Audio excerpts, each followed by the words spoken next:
Hello दोस्तों, विशिष्ट short hand channel पर आप सभी का बहुत बहुत स्वागत है।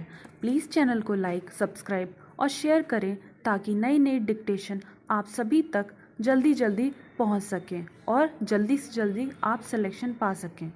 स्टार्ट।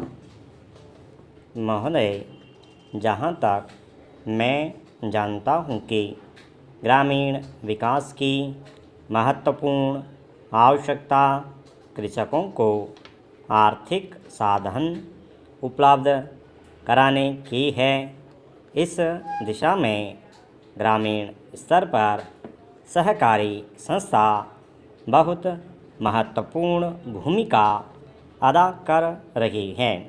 इसीलिए उसने इस क्षेत्र में किसानों को आवश्यकतानुसार कृषि उत्पादन बढ़ाने के लिए सहकारी संगठित ढांचे से अल्प और मध्य अवधि ऋण के रूप में इस वर्ष लगभग 5,000 करोड़ रुपये का ऋण वितरित किया जा चुका है, जिसे न केवल नगद अपितु खाद, बीज एवं कीटनाशक के रूप में प्रदान किया जाता है। इस ऋण की वसूली कृषकों से फसल बेचने के उपरांत की जाती है। यह ऋण कृषि उत्पादन बढ़ाने में नई प्रणाली अपनाने में बहुत सहायक हुआ है।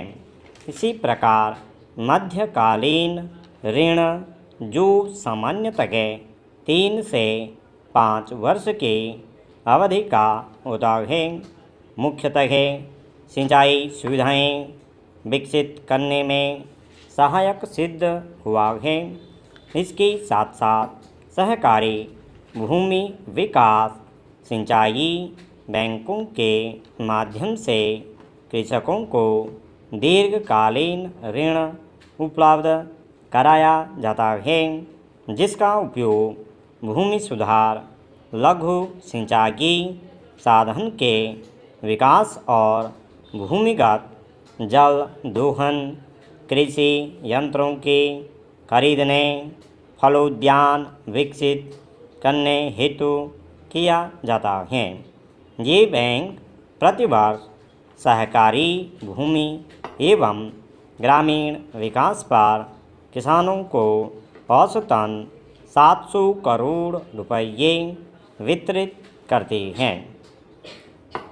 हमारे देश में कृषि विकास ग्राम विकास का मुख्य आर्थिक आधार माना जाता है। किसानों को तब तक लाभ नहीं मिल सकेगा जब तक कि उन्हें उत्पादित कृषि उपज का लाभकारी मूल्य प्राप्त न हो। इसके लिए मंडी स्तर पर कृषि क्रय विक्रय सहकारी समितियां बनाई गई हैं। एक तरफ ये समितियां किसानों को समय समय पर रासायनिक खाद उपलब्ध कराती हैं, उन्नत बीज फसल की समय देती हैं, कीटाणुनाशक दवा मुहैया कराती हैं, उन्हें कृषि उपज का लाभकारी मूल्य दिलाने और उपभोक्ता सामग्री सुलभ कराने का प्रयत्न भी करती हैं। किसान को समय पर बीज नहीं मिलेगा, फसल कैसे होगी? बीज अच्छा होगा तो फसल अच्छी होगी। फसल के बचाव के लिए कीटनाशक दवा रक्षक का कार्य करती है, इसलिए सहकारी समितियां उनके लिए कारगर सिद्ध हो रही हैं। महोदय, कृषि उत्पादन का पूरा आर्थिक लाभ किसानों को तब प्राप्त हो सकता है जब ग्रामीण क्षेत्रों में ही कृषि उपज का संसाधन उपलब्ध हो। इससे ग्रामीण क्षेत्रों में न केवल रोजगार के अवसर बढ़ेंगे, अपितु कृषकों को उनकी उपज का सर्वाधिक मूल्य मिल सकेगा। महाराष्ट्र और गुजरात की कुछ सरकारी सहकारी इकाइयों ने कृषकों के विकास का ऐसा मार्ग प्रशस्त कर दिया जिससे कृषकों के आर्थिक सामाजिक जीवन में वांछनीय परिवर्तन कर विकास को सशक्त स्वरूप प्रदान हुआ है।